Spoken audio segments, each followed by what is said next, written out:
OK, let's get my next guest out. He's made all of us marvel at the beauty of the cosmos in his brilliant TV series, Wonders of the Universe. It is the enthralling Professor Brian Cox, ladies and gentlemen.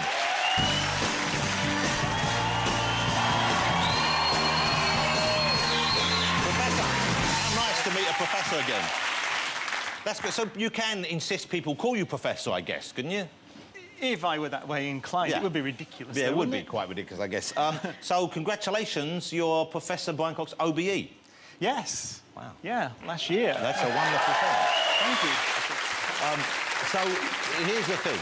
It's 2012, OK, and some people are concerned because there is this thing floating around about this Mayan calendar, and their calendar ends in 2012. I don't know if it ends on a particular month or date. And some people are saying that means that's the end, that's when it's going to end. Is there anything in that at all? Is there anything in physics that would bear that up? It's catastrophic drivel of the worst possible kind. So why did it stop in 2012? Why did it stop? Do you know why? Was there a reason for that? They had a complex calendars, these interlocking cycles, and they were very good at maths, and so they had calendars that last 10,000, 20,000 years, and they just started one at some arbitrary date in the past, and it rolls over on December 21st, 2012. But some people believe it, and I actually get quite a few emails from teachers saying, can you just tell my class that, because, you know, they've stopped working, they think that it's... So it is actually... yeah, it's not the... Yeah, it's That's kind of brilliant. You know what? I don't need... There's not going to be any work after December anyway. But it's the worst kind of pseudo-scientific shite, and that's the last I'll say about it. You know, you said the Mayans were great at maths, but you weren't great at maths, were you? You failed your maths A-level, didn't you? No, I failed it. I got a D, which That's is... a fail. A D means you didn't pass. I mean, the thing was that when I was 18, I was just...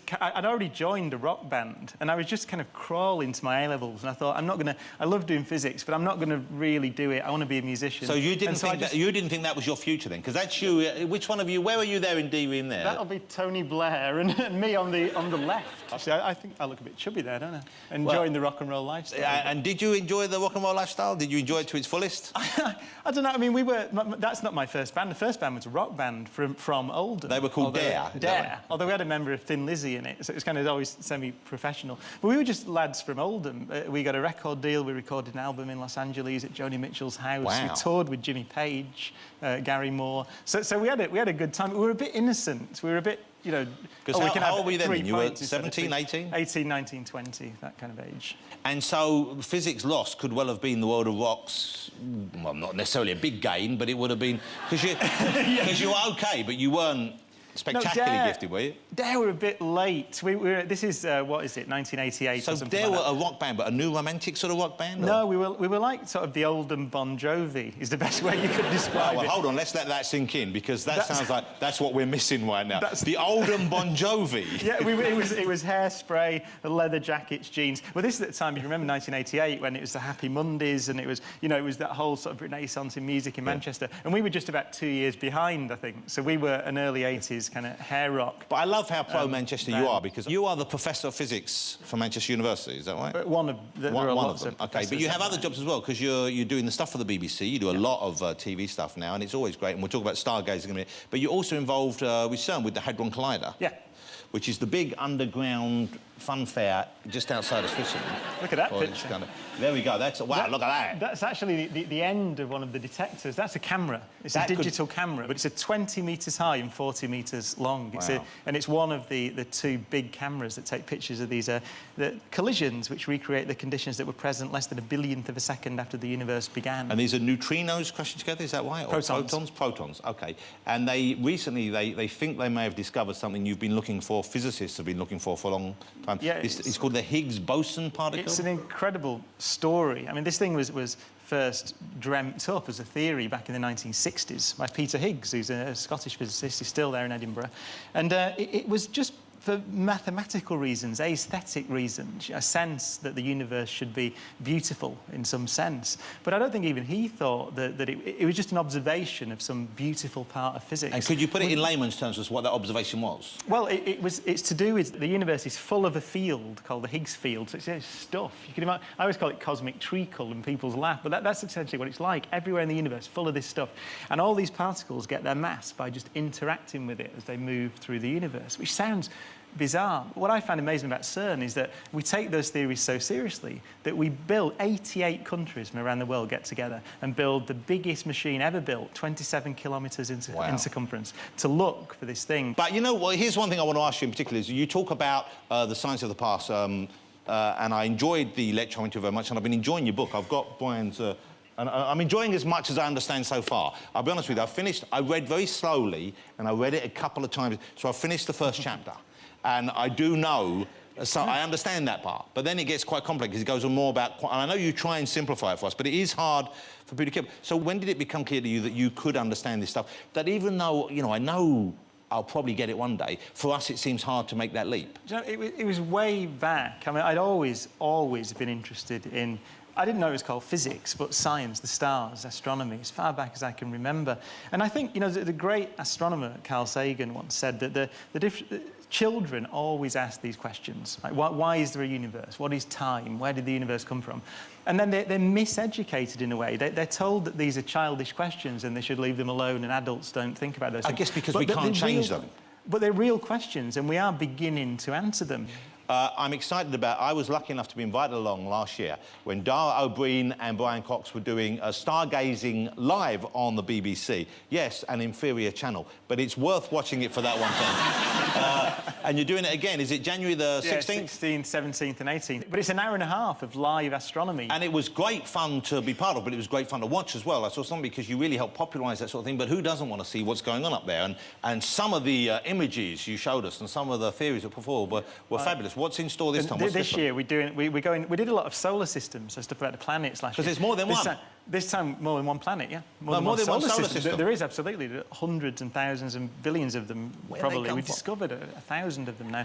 But we're going to do distant objects. We're going to do black holes. We're going to do things like galaxies. White stars. We're going to do one on the moon.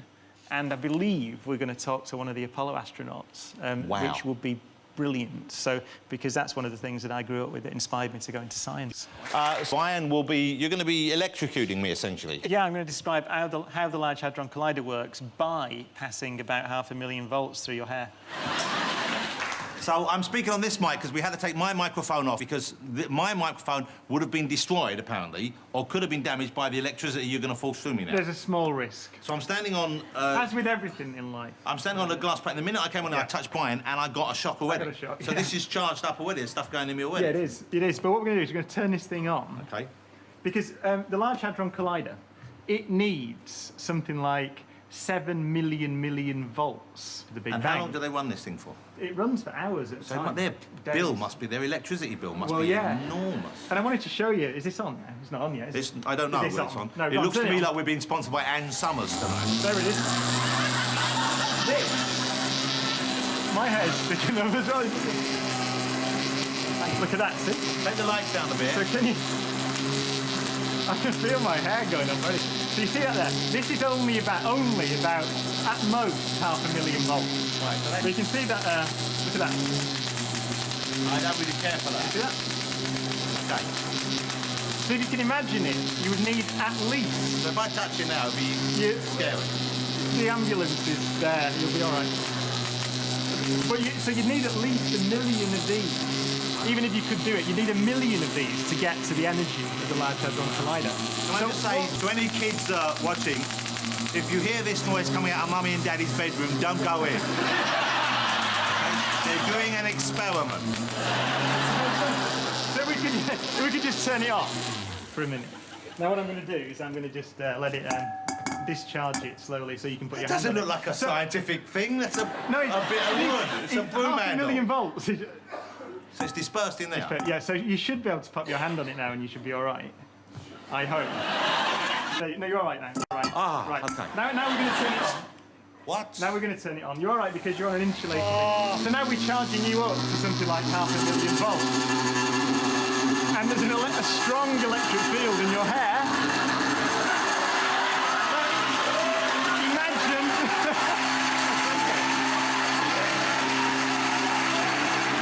Imagine 1 million of those. Imagine 1 million of those. So this is essentially the technology behind the Large Hadron Collider. That would be a bad thing. What happened if I touched you? It would hurt certainly. Okay, well, that's okay then. So I think we can... There you go. I can discharge you there. We can turn that off now. Oh. And you're OK. So I'm still charged up? No, you're charged down now. I'm charged down now? Yeah. Kind of. So if I shook your hand, we'd be OK now? Well, let's give it a go. Probably not. Okay. What do you mean probably not? So I'm still charged up? It's going to hurt this. But I'm tingling. I'm tingling. You don't look charged. We can do it the safe way, which is to do this. That's health and safety. Do I look like Jedward? Or we can do it the unsafe way, which is for me to grab your hand and it'll be quite painful. But how do you feel about that? Should we give it a go? Who would be painful for both of us? Go on. Let's do it. OK, let's do the fist bump. All right?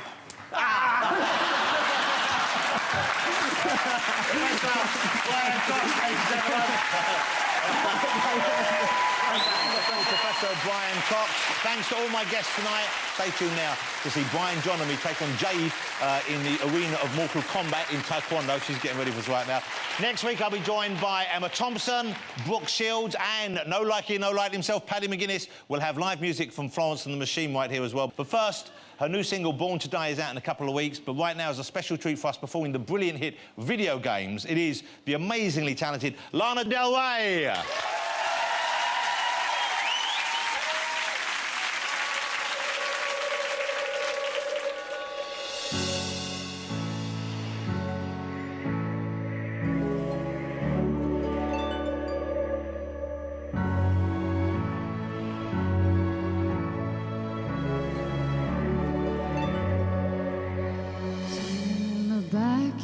Pull up in your fast car, whistling my name.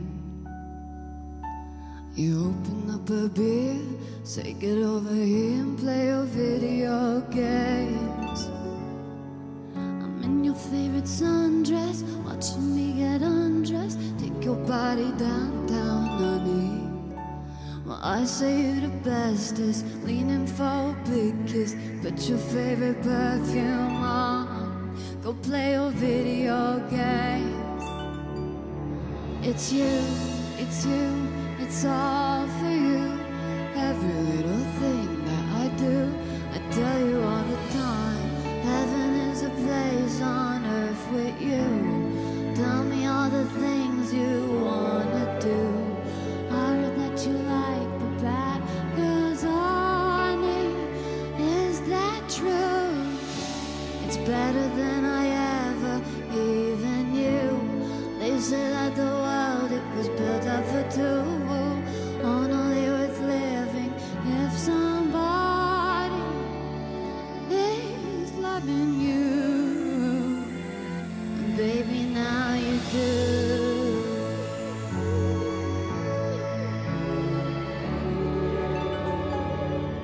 Swinging in the old bars, singing with the old stars, living for the fame. Kissing in the blue dark, playing, pulling wild dots in video games. He holds me in his big arms, drunk and I'm seeing stars. This is all I think of now. We're watching all our friends fall in and out of old calls. This is my idea of fun, playing your video games. It's you, it's you, it's all for you. Everything I do, I tell you all the time. Heaven is a place on earth with you. Tell me all the things you wanna do. It's only worth living if somebody is loving you. And now you do. Yeah, you do.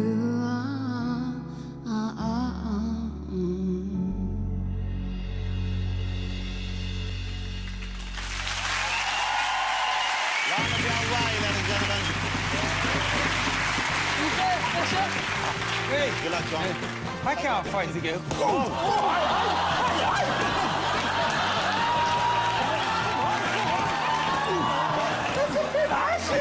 on, Coxie.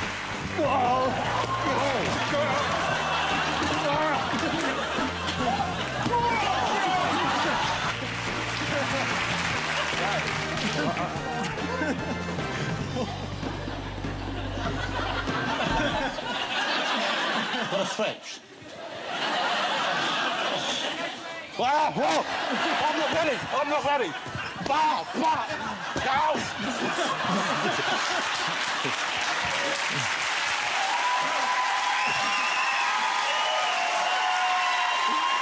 Jade's going to get taekwondo gold for us. Thanks for watching, everyone. Good night.